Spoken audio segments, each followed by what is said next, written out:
ભાઈએ કીધું એટલે હું એ પ્રમાણે મને જે કંઈ જાણું છું એ હું આપની સમક્ષ રજૂ કરું છું. આપણું અસ્તિત્વ ભગવાનની કથા આગળ કંઈ જ નથી. ભાગવત એ મહાપુરાણ ગણવામાં આવે છે. જ્યાં સુધી હું જાણું છું એ મારા અંગત વિચારો છે. ટોટલ 18 મહાપુરાણો છે. પુરાણ એટલે એક ઈશાનું કથા હોય એને પુરાણ કહેવાય. એકથી વધારે ઈશાનું કથાઓ હોય એને મહાપુરાણ કહેવામાં આવે. એમાં એકને બાદ કરતાં લગભગ 17 મહાપુરાણો ભગવાન વ્યાસજીએ લખેલા છે. ભાગવતની જરૂરિયાત કેમ ઉપસ્થિત થઈ એ બહુ વિષય રસિક છે. અત્યારે વચ્ચે તો વિક્ષેપ મારાથી થાય નહીં. ભગવાનનો આજે પ્રોગ્રામ છે, પણ 5-10 મિનિટમાં જેટલું ટૂંકું છે એટલું હું પૂરું કરું છું. કે વ્યાસજી આટલા પુરાણો લખવા છતાં ગમગીન સ્વરે બેઠેલા છે. એ જોઈને નારદજીને વિચાર આવે છે કે વ્યાસજી કેમ તમે આમ બેઠા છો? તો કે મને કંઈ મજા નથી આવતી આટલા પુરાણ લખ્યા પણ. એટલે એ કંઈક ખૂટે છે. તો કંઈક ખૂટતું હોય તો હવે ભક્તિનો એક માર્ગ બાકી રહે છે કે જેમાં સિદ્ધિઓ જ્ઞાનીઓ એની કોઈ જરૂર ના પડે, પણ સીધી કોઈ પણ અવસ્થાનો માણસ ભક્તિ મંત્રમાં જોડાય છે. એટલે તમે એને પસંદ કરો. તો પછી વ્યાસજીએ આ વસ્તુ કરી એટલે એમાં ભગવાન ગણેશજીની મદદ લીધી અને ભાગવત કથાના મૂળ તો 4 જ શ્લોક હતા. હવે 4 શ્લોક એવા શ્લોક છે કે પરીક્ષિત રાજા સુખદેવજીને પૂછે છે કે માણસે મૃત્યુ શયન થાય, મૃત્યુ નજીક આવતું હોય ત્યારે શું કરવું જોઈએ અને શું ના કરવું જોઈએ? આ જિંદગી તો જતી રહે.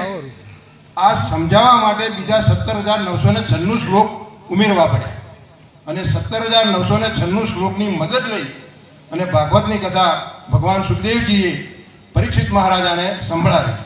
પરીક્ષિતને કેમ સાંભળવી પડી એ બી અલગ ઇતિહાસ છે આખો, એના માટે સવાર પડે. પણ જે કથામાં પરીક્ષિત જેવા શ્રોતાઓ હોય અને સુખદેવજી જેવા વક્તાઓ હોય તો વર્ષોના વર્ષો નહીં, હજારો વર્ષ જતા રહે એટલી કથા ચાલે એવી ભગવાન શ્રી કૃષ્ણની આ કથા છે. અને એમાંથી ભક્તિ યોગમાં આવ્યા, નવધા ભક્તિ આવી અને 81 પ્રકારની ભક્તિ થઈ. એ ભક્તિ ઉપરથી પછી ભાગવતમાં બધો ઉલ્લેખ કરેલો છે. ભાગવત એક એવો ગ્રંથ છે કે દુનિયાના કોઈ પણ સંસારના પ્રશ્નોનો જવાબ ભાગવતમાં છે. માત્ર આપણે એને અનુસરવાનું છે, એની પદ્ધતિને અનુસરવાનું છે, એની પરંપરાઓને અનુસરવાનું છે. ભાગવતમાં કોઈ વસ્તુ ટાળવામાં નથી આવી. તમામ વસ્તુનો ખુલાસો કરેલો છે, તમામ ધર્મનો ખુલાસો કરેલો છે. વ્યક્તિએ જિંદગીમાં શું કરવા જેવું છે તો ધર્મને પકડવાનો છે. ભગવાન શ્રી કૃષ્ણએ આ વાત અર્જુનને મહાભારતના યુદ્ધમાં લડાઈ થતી હોય ત્યારે કોઈ માણસ આવી કથા ના કરે, પણ એ સમજાવે છે કે હવે ગૂંચવાઈ ગયા હોય તો શું કરવું? તો ધર્મના પક્ષે ઉભા રહો. એટલે ધર્મ જો ઊભો છે ત્યાં ઊભા રહો તો અધર્મનો નાશ થશે. અને અધર્મનો નાશ કરવા માટે હું પણ એમ કે પૃથ્વી પર આવેલો છું, એ અર્જુન તું પણ આવેલો છે. એટલે આપણે અત્યાર સુધી એમ ગણીએ છીએ કે કૃષ્ણ ભગવાન આવ્યા એ 8મો અવતાર છે, પણ એવું નહીં. જે વિષ્ણુ ભગવાન છે એ પણ કૃષ્ણનો એનો અવતાર એક જ છે. એટલે ભગવાન વિષ્ણુ આ માયા રચી અને માયામાં પડછાયો જેને કહેવામાં આવે, પ્રકૃતિની મદદ લીધી.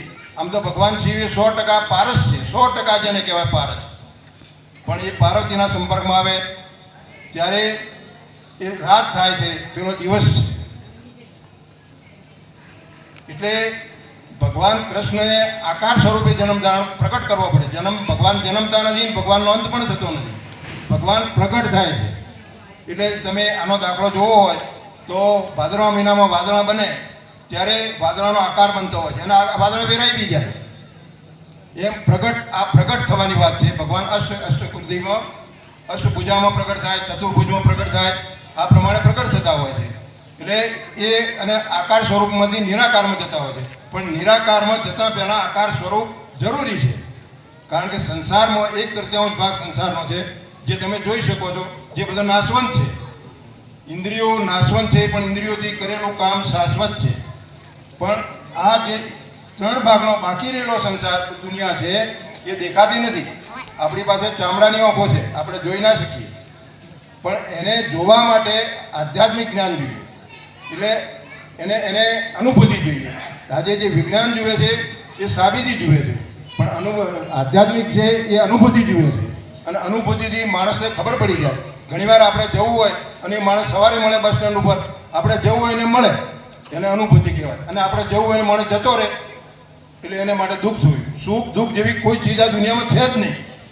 તમારી ઈચ્છા પ્રમાણે થતું હોય ને સુખ, અને ઈચ્છાને વિરુદ્ધ દિશામાં થાય એનું નામ દુઃખ. એટલે આ ભાગવતના તમામ સ્પષ્ટતાઓ કરેલી છે. જે હું જાણું છું એ પ્રમાણે આ મેં કહ્યું છે. દરેકનો મત અલગ પણ હોઈ શકે છે, પણ શાસ્ત્રોનો કોઈ દાડો ઉલ્લંઘન કરવું નહીં. શાસ્ત્રોમાં બધી છૂટ અને એને વિશેષ એનું વર્ણન કરવામાં આવેલું છે અને આપણે અનુસરીએ. મારી 10 મિનિટ પૂરી થાય છે. વળી કોઈક વાર મળશું ત્યારે વિગતે ચર્ચા કરશું. જય શ્રી કૃષ્ણ.